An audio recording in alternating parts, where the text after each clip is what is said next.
appropriation to the acquisition of skills and the employment of skills in a disciplined way, and also in a frugal way in terms of lifestyles. But others would attribute the generation of poverty, the obverse of wealth, to colonialism, imperialism, exploitation, economic exploitation. How do you handle those arguments? Well, insofar as those arguments are meant seriously, you can simply look at evidence. Insofar as they're purely political arguments, they're saying what people want to hear.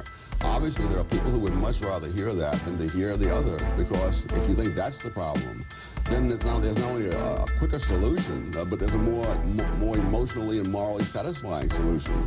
Namely, you fight against the exploiters and so on. If you look at the third world, for example, those parts of the third world where the imperialist powers have come in have typically been the more advanced parts of it. They've been the most prosperous ones. Even if they weren't prosperous before they got there, they became the more prosperous parts.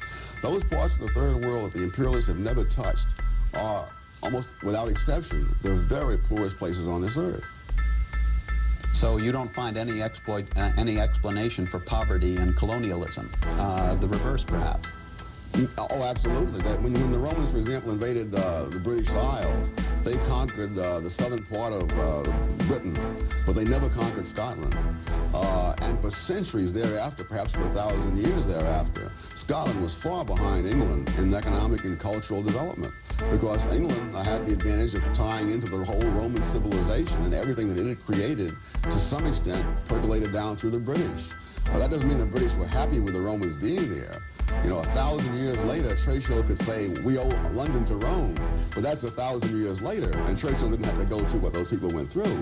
So I'm not saying this is good for the people who were there, but in the longer run, of course, England became what it was because the Romans came, and Scotland finally developed only after England conquered Scotland, and then the culture that developed in England then could spread into Scotland as well. Well, does this suggest then that in addressing poverty in today's world there ought to be a latter-day reincarnation of imperialism or colonialism in some form?